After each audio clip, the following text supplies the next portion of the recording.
We were just having a conversation about whether or not Lamar Jackson would be there for the Ravens offseason program, and just seconds ago, literally in the moments after we had that conversation, the Ravens official Twitter account posted this video of Lamar Jackson arriving for the beginning of their offseason program. They have meetings today. He is there. He will be there.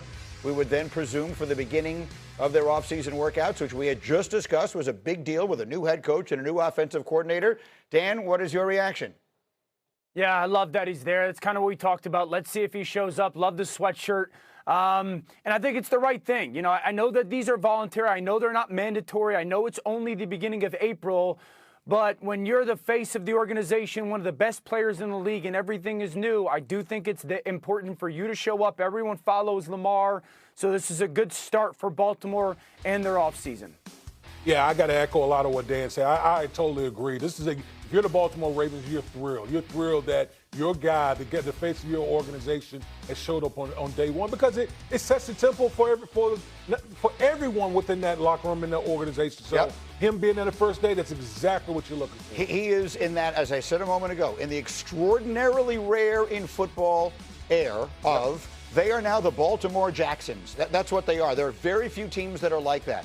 But he is the franchise. Yes. And so they will go as he goes. Yep. And I think that is a great statement on his part. Sometimes the little things turn out to be the biggest things. Him walking in that door this morning feels like his get-up rolls on. We never forget the football. So we got some quarterback questions. And I got my quarterback up with us early this morning, Dan Orlovsky, and I got the big fella, D. Wood, in here. And what I'm going to start with you on this one. We were talking this morning over breakfast. The Ravens begin their offseason programs with their meetings today.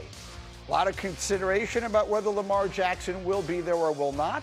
Historically, he has not always been there. It is a time of great change in Baltimore, of course, new head coach, new offensive coordinator.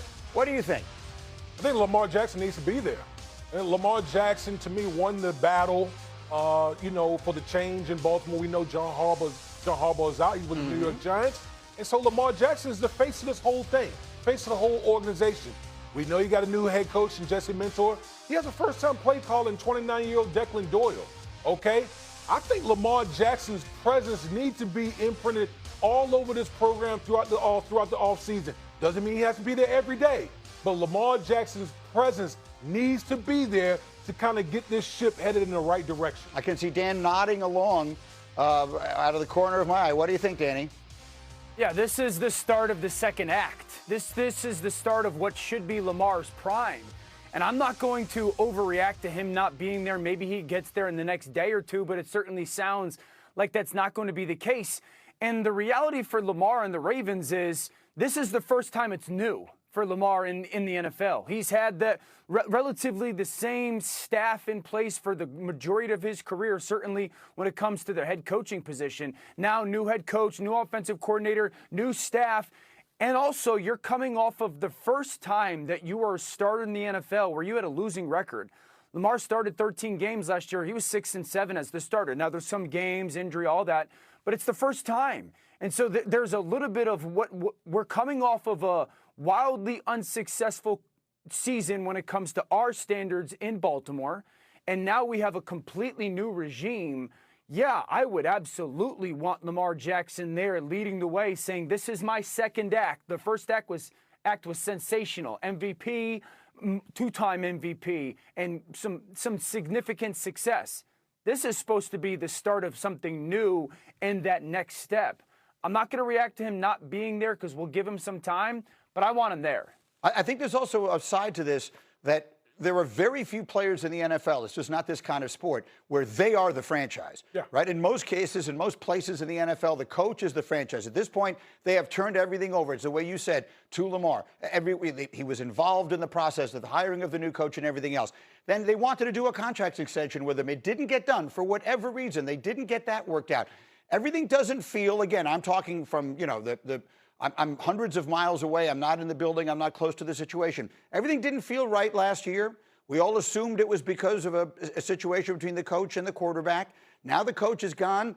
I think it will be very interesting to see if Lamar is there and leading that group every single day. I think it's going to be a tell. I think it's going to be a tell if there's some type of lingering effect with Lamar and his relationship with the organization, if he's not there this offseason program, it's just like, okay, what's the long-term viability of Lamar Jackson with the Baltimore Ravens? I truly feel that right now. I think it's a legitimate question to ask. It's not a statement before everyone goes. No one's sitting here saying Lamar is going to be out of Baltimore, but it is at least a question worth asking. And Dan, for those in the audience who would be wondering, big-time quarterbacks with offseason programs, generally speaking, to what degree are they there? Oh, I would imagine the significant amount of them, specifically the guys that are learning a completely new regime and a completely new offense. I mean, I'm sitting here thinking to myself, for our top quarterbacks in the league, if Joe Burrow in Cincinnati had a new group, if Matthew Stafford with the Los Angeles Rams had a new group, Mahomes had a new, those guys would be there. And so right.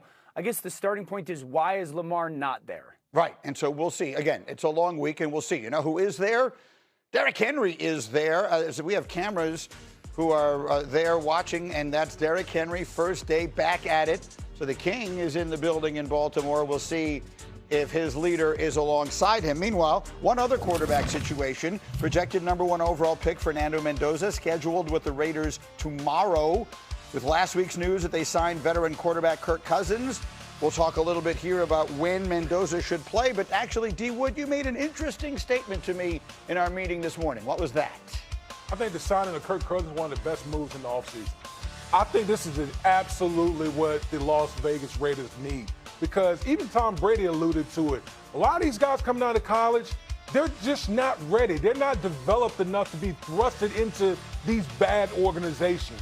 And so when you look at it, this gives Fernando Mendoza time, whether it's 1 game, whether it's 6 games, 12 games, whatever the case may be, to allow this young man to develop. And when he's ready, then you put him in there. But he has a teacher, a mentor in Kirk Cousins that's in the same room as him. In an offense, Dan, I was looking over your notes yesterday that it is going to be a big change for Mendoza from what he did on the college level. Completely different world.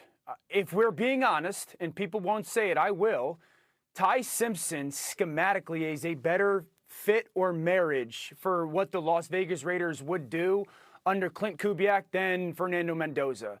So Clint Kubiak is a coach, and he's not going to change. This is how he was brought up in football. Most of the things that he does, at least half of the things that he does from a scheme standpoint, are underneath the center. If you look at an offensive coordinator in the NFL, over 50% of the snaps are from underneath the center. That's the most in the last 5+ years in the NFL, okay?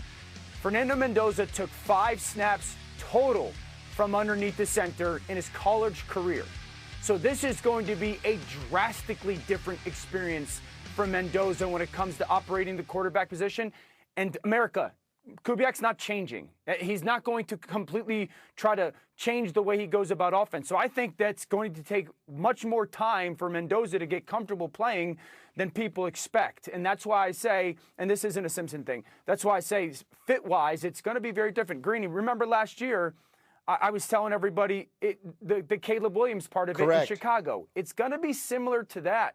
It's very foreign to what they're accustomed to, and it's just going to take Mendoza realistically like 2 or 3 years for him to get comfortable doing it that way. I was thinking exactly that. As you were talking, I was thinking of you telling us last summer, Caleb Williams are going to have to be patient. It's going to have to take a little time for him to learn this offense. Now, Caleb was going to be on the field. So to your point, D. Wood, he can do a lot of that learning with Kirk Cousins, who can play respectable, above-average NFL quarterback as long as they need him to do it. Absolutely, and as this Raiders, as this Raiders team continue to fill out this roster, it'll allow him to develop, and when he's ready, then he'll be inserted. I'm with you. I think it's a great move. I like the team that always gets it wrong may finally be getting the most important part of it right. More football as we continue. In the meantime, back to the hoops. Maybe the Mavs got it right after all. Cooper planting his flag all over LeBron and the Lakers. Is he the Rookie of the Year? We'll answer that question next. And then, of course, tonight it's for all the marbles.